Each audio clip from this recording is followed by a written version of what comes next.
ओम शांति पाल भाई। ओम शांति ईश्वर भाई। पाल भाई, हम आज की मुरली रिवीजन कर रहे हैं।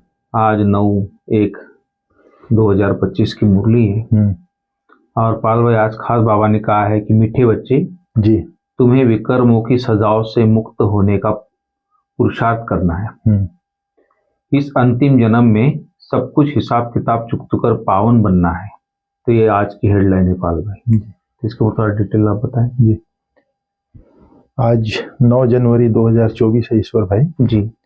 आज जैसे बाबा ने कहा, मीठे बच्चे विकर्मों की सजा से मुक्त होने का पुरुषार्थ करना है। तो विकर्म कब होता है, इसकी सजा से कब मुक्त होते हैं? जब ये जो द्वापर युग से कर्म, सतयुग में कर्म हमारा अकर्म होता है जी। फिर द्वापर युग से विकर्म होता है जी। तो द्वापर युग, कलयुग, 2 युग हमने जो विकर्म किए हैं जी, देह के भान में आकर के, तो अभी जब कल्प का आयु पूरा होता है, इस समय परमात्मा आकर के सजाओं से मुक्त होने का जो ज्ञान दे रहे हैं, जी, पतित से पावन बना रहे हैं, तो अभी सजा से मुक्त होने का समय है। जी। इसलिए अभी के समय में ही हम विकर्मों से मुक्त हो सकते हैं और सुकर्म कर सकते हैं।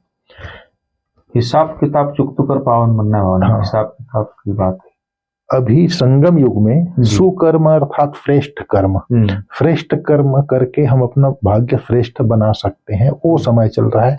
एक तरफ विकर्म भी हम विनाश कर सकते हैं, विकर्मों की सजा से मुक्त होने का पुरुषार्थ भी कर सकते हैं। दूसरी तरफ श्रेष्ठ कर्म करके, सुकर्म करके, सुकर्म अर्थात परमात्मा की याद में रह करके जो कर्म हम करते हैं वो सुकर्म बन जाता है। सुकर्म से हमारा श्रेष्ठ भाग्य बनता है। बिल्कुल, दोनों बातें हैं, विनाश भी होता है और बनता भी है। फिर बाबा ने कहा, इस अंतिम जन्म, जब हमारे 84वां जन्म है, इसमें परमात्मा आकर के, जैसे गीता में परमात्मा ने कहा है, यदा यदा ही धर्मस्य ग्लानिर्भवति भारत, जी, जब भारत में धर्म की ग्लानि होती है तब तब मैं आकर के नई दुनिया की स्थापना करता हूँ। तो ये अंतिम जन्म है हमारा। तो अंतिम जन्म में, क्योंकि कल बाबा बोला था, या तो सजाओं के बल से छूट के जाओ तो जाना ही पड़ेगा, या तो योग बल से। तो बाबा जो आकर के राजयोग सिखा रहा है, जी, तो राजयोग से हम सब अपना हिसाब किताब भी चुकतू कर सकते हैं योग बल से। एक तो है पाल भाई, हिसाब किताब चुकतू करना, लेकिन कुछ नए हिसाब किताब भी तो नहीं बनने चाहिए ना, उसका भी ध्यान रहे। तो बाबा ने इस चीज का ज्ञान तो दिया है ना। अगर हम जान गए कर्मों का लेखा जोखा क्या है, कर्मों का हिसाब किताब क्या है, उसके बाद भी हमसे भूल होती है तो उसकी कई गुना सजा मिलती है हमको। इसीलिए बाबा बोलता है, बाप के आगे अपना पोता मेल रोज रख दो, ताकि बाबा जो है आधा माफ कर दे, आधा अपने को मेहनत करके डेवलप कर सकते हैं। तो ये अंतिम जन्म में हमको अपना जो भी हिसाब किताब है कर्मों का, विकर्मों का, उसको योग बल से चुकतू करके पवित्र बनते बनते पावन बन जाएंगे। अर्थात पावन बनना ही होगा हमको हिसाब किताब चुकतू करके, योग बल से ही हिसाब किताब चुकतू। हिसाब किताब तो 2 प्रकार से आता है। एक तो स्वयं के उससे आता है, हेल्थ से संबंधित, शरीर के संबंधित। एक आता है दूसरों की तरफ से, शरीरधारियों की तरफ से, जो हमारे स्नेह, संबंध, लगाव, झुकाव, प्रभाव, टकराव, जिससे भी हमारा कनेक्शन होता है, उसके साथ भी हमारा हिसाब किताब होता है। 2 प्रकार का हिसाब किताब है। इसलिए बाबा ने खास आज प्रश्न में बोला है कि धोखेबाज माया कौन सी प्रतिज्ञा तोड़वाने की कोशिश करती है। तो बाबा बोलते हैं कि तुमने जो प्रतिज्ञा की है, कोई भी देहधारी से हम दिल नहीं लगाएंगे। आत्मा कहती है हम एक बाप को ही याद करेंगे, बाप को देह सहित सब कुछ संन्यास करेंगे, माना देह के साथ सब कुछ संन्यास करेंगे। बाप से आपने प्रतिज्ञा की है, तो परंतु माया यही प्रतिज्ञा तोड़वाती है और देह में लगाव हो जाता है। जो प्रतिज्ञा तोड़ते हैं उन्हें सजाएं भी बहुत खानी पड़ती है। तो इस तरह बाबा ने ये जो देह का जो बताया ना मैंने, लगाव, झुकाव, प्रभाव, टकराव, जो देह से लगाव झुकाव हो जाता है, तो इसके कारण वो भी हिसाब किताब, कई लोग बोलता हमारा हिसाब किताब था हिसाब में, इसलिए ऐसा हुआ। तो उसको बारे में बाबा ने थोड़ा क्लियर किया, वो थोड़ा बताइए। तो बाबा ने कहा है, जैसे ही परमात्मा आते हैं, जब हमको ज्ञान हो जाता है, जी, मैं एक आत्मा हूँ, मेरा पिता परमात्मा है। भक्ति में भी हम गाते आए, हे पति पावन आओ, जी। आकर के हमको पावन बनाओ। रघुपति राघव राजा राम, पतित पावन सीताराम, पुकारते हैं ना। तो जब आता है बाबा तो हम लोग प्रतिज्ञा करते हैं, बाबा आप आए हैं, हम आपके ही बन के रहेंगे, तन मन धन जन से आपके प्रति हम समर्पित हो जाएंगे। लेकिन ज्ञान मार्ग में चलते चलते एक जीवन है, ये राजयोगी जीवन है हमारा। जी। एक दिन का काम नहीं है कि पूजा किया और स्वाहा किया, पूजा खत्म हो गई, ऐसा नहीं है। ये राजयोगी जीवन है, ये राजयोगी मार्ग है। इसमें गाड़ी ऊपर भी जाती है, जैसे पहाड़ी में जाते हैं तो नीचे भी आता है फिर ऊपर जाता है। तो इसमें घबराने वाली बात नहीं है। जैसे माउंट आबू जाते हैं ना, वो नाला है ना, बाग नाला, तो नीचे जाता है फिर ऊपर जाता है। तो पुरुषार्थ की गति में ऊपर नीचे होता ही है। लेकिन जब बाबा साथ में है तो हम मंजिल तक आखिर माउंट आबू पहुंच ही जाते हैं, ऊपर नीचे करते हुए। तो इसमें बीच में देह के संबंधी आते हैं, अपनी तरफ खींचते हैं, जो हमारा पुराना हिसाब किताब है। लेकिन हमको अटेंशन रख के, कल की मुरली में बाबा बता ना, अटेंशन रूपी चौकीदार अलर्ट है, तो आपको कहीं जो है भटकेंगे नहीं, अलबेलापन नहीं आएगा। माना हमारी प्रतिज्ञा भी हमको याद होनी चाहिए, सोमान भी याद होना चाहिए, हमका लक्ष्य भी क्लियर होना चाहिए। हाँ, और उसके हिसाब से हमारे लक्षण भी होने चाहिए, वो सब बातें होनी चाहिए।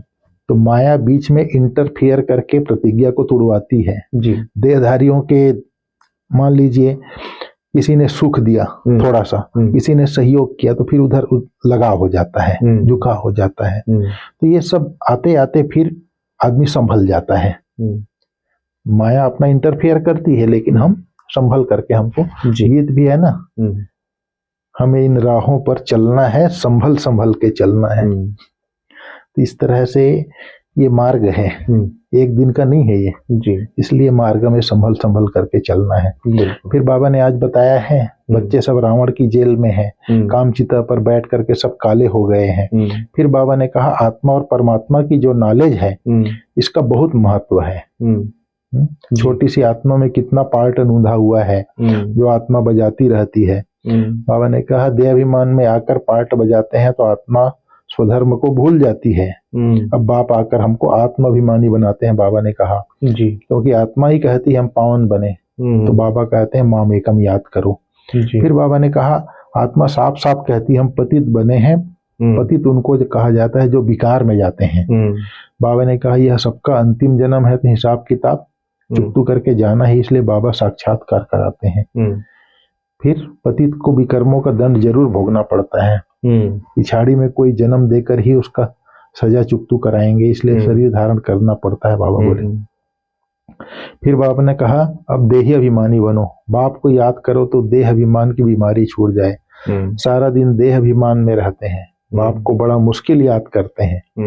बाबा ने समझाया है हथ कार्डे दिल यार्डे, जैसे आशिक मासूक धंधा करते भी अपने मासूक को याद करते रहते हैं, अब तुम आत्माओं को परमात्मा से प्रीत रखना है, उनको ही याद करना है। तुम्हारी एम ऑब्जेक्ट ही है, हमको देवी देवता बनना है, उसके लिए पुरुषार्थ करना है। इसमें भी माया धोखा जरूर देगी, लेकिन बाबा ने कहा अपने को उनसे छुड़ाना है, स्वयं को माया के धोखे से बचाना। हाँ, आत्मा क्या है, अविनाशी पार्ट भरा हुआ है, इन गुह्य बातों को अच्छे अच्छे बच्चे भी पूरी रीति नहीं समझते हैं। इसको अच्छी रीति, यथार्थ रीति आत्मा समझे और बाप को बिंदी मिसल समझकर याद करें। ये बड़ा मुश्किल, ऐसा कोई बड़ा मुश्किल याद करते हैं। मोटे मोटे रूप में तो बहुत याद करते हैं, मोटे ख्याल से नहीं, लेकिन महीन बुद्धि से काम लेना है। हम आत्मा है, हमारा बाप आया हुआ है, वह बीज रूप है, नॉलेज फुल है, यथार्थ समझना है, महीन बुद्धि से पहचान कर यथार्थ समझना है। हाँ, ऐसे बहुत है जो मोटी रीति कह देते हैं आत्मा और परमात्मा, लेकिन यथार्थ रीति बुद्धि में नहीं आता है। जी। बाबा ने कहा ना से तो मोटी रीति भी ठीक याद करना है, यथार्थ याद जास्ती फलदायक है, बाबा बोलता है। फिर बाबा ने कहा कई तो हैं बल मुरली अच्छी चलाते हैं, परंतु योग बहुत कम है, देह अभिमान बहुत है, याद से ही पावन बनना है। फिर बाबा ने कहा पहले तो कर्मातीत अवस्था चाहिए, वही उच्च पद पा सकेंगे। बाबा ने कहा कई है जो योग में रह नहीं सकते, विश्व का मालिक बनना कोई मासी का घर थोड़े ही है, वह अल्पकाल के मर्तबा पाने के लिए कितना पढ़ते हैं, जी बाबा ने कहा सोर्स ऑफ इनकम अब हुई है, इससे 21 जन्मों की कमाई होती है। जी बच्चों को अपने कल्याण के लिए एक तो अपने को आत्मा समझ यथार्थ रीति बाप को याद करना है, फिर त्रिमूर्ति शिव का परिचय औरों को देना है। जी फिर बाबा ने आज संजीवनी बूटी मन मना भाव को कहते हैं बताया। संजीवनी बूटी तो है मन मना भाव। जी विचार किया जाता है जब तक हम ब्राह्मण न बने, बाप का परिचय न मिले, तब तक बर्थ नॉट ए पेनी है, अर्थात कौड़ी तुल्य है।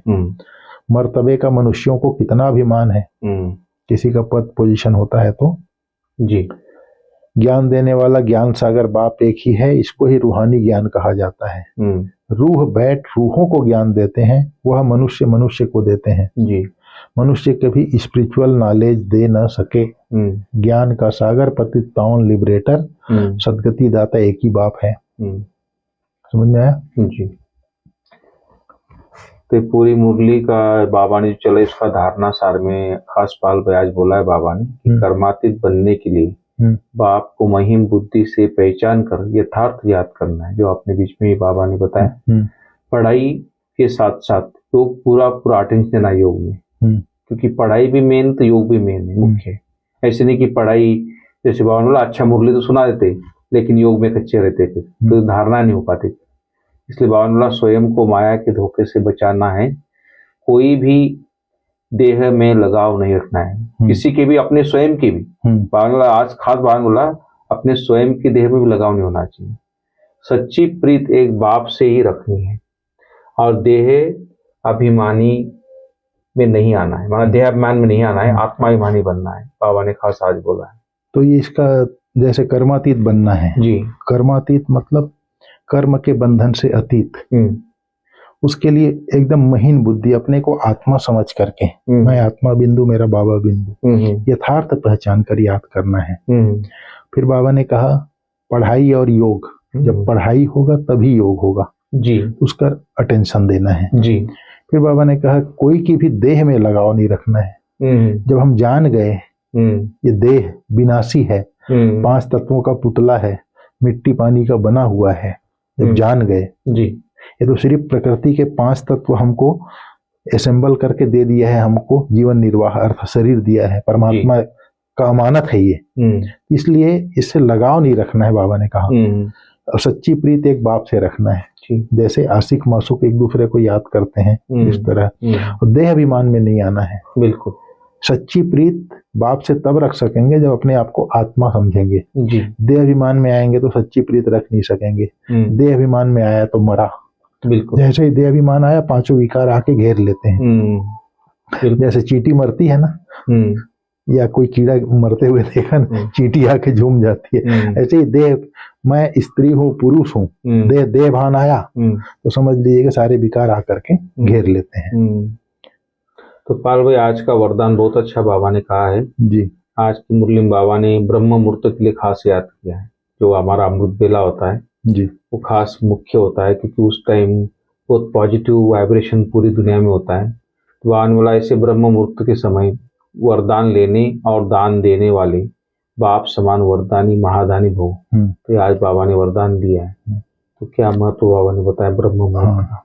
आज बाबा ने खास बोला है ब्रह्म मुहूर्त के समय विशेष ब्रह्मलोक निवासी ज्ञान सूर्य बाप लाइट और माइट की किरणें बच्चों को वरदान के रूप में देते हैं। जी।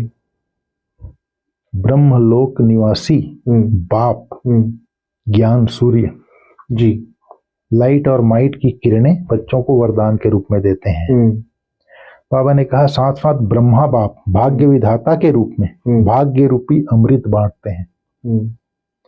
सिर्फ बुद्धि रूपी कलश सीधा, अगर बुद्धि रूपी कलश एक टिक हो गई, बुद्धि टिक गई बाप दादा में या शिव बाबा में, तो समझ लीजिए कि अमृत रूपी कलश में आप धारण हो रहा है। अगर बुद्धि इधर उधर भटक रही है तो कलश आपका बंद है।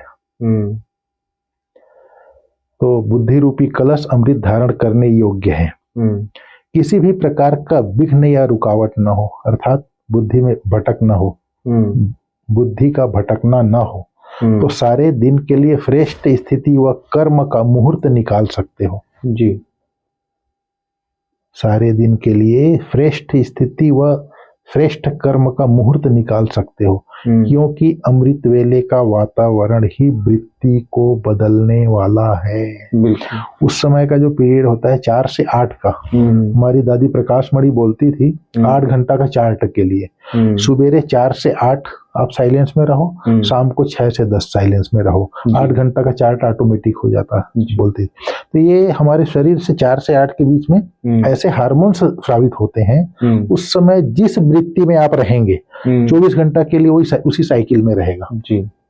तो ये बाबा ने कहा अमृत वेले का वातावरण वृत्ति को बदलने वाला होता है, अर्थात आप उस समय सारा दिन जो अच्छाई आपके अंदर आ गई वो मुहूर्त बन गया उसके लिए। बिल्कुल सही। इसलिए उस समय वरदान लेते हुए दान दो, अर्थात वरदानी और महादानी बनो जी। ये चीज बाबा ने कहा। बहुत अच्छा। स्लोगन में क्या कहा बाबा ने? आज स्लोगन में बाबा ने कहा क्रोधी का काम है क्रोध करना और आपका काम है स्नेह देना। जैसे संडे की मुरली में बाबा ने कहा था ना, प्यूरिटी की रॉयल्टी, संकल्प बोल कर्म कैसा हो, दृष्टि वृत्ति कृति कैसा हो। बाबा ने कहा दृष्टि आत्मिक हो, या तो आप सामने वाले को आत्मा देखो या फरिश्ता देखो, फरिश्ता नहीं बना है तो भी फरिश्ता देखो। वृत्ति शुभ भावना शुभ कामना की हो, दातापन की भावना हो, रहम की भावना हो, देने की भावना हो। वृत्ति से फिर बोल आता है, बोल में आता है। फिर कर्म से सुख देना सुख लेना और स्नेह देना संबंध संपर्क में। बाबा ने वही कहा अगर कोई व्यक्ति आके क्रोध कर रहा है तो आपका काम है संबंध संपर्क में आने वाले व्यक्ति को स्नेह देना, सहयोग देना, सुख देना सुख लेना। उसी को आज बाबा ने स्लोगन में बोला है क्रोधी का काम है क्रोध करना, क्योंकि वो ज्ञान के वश है। आपका काम है, आप तो ज्ञानी है ना, आपका काम है सबको स्नेह देना। बिल्कुल ठीक है भाई साहब जी। ओम शांति। ओम शांति।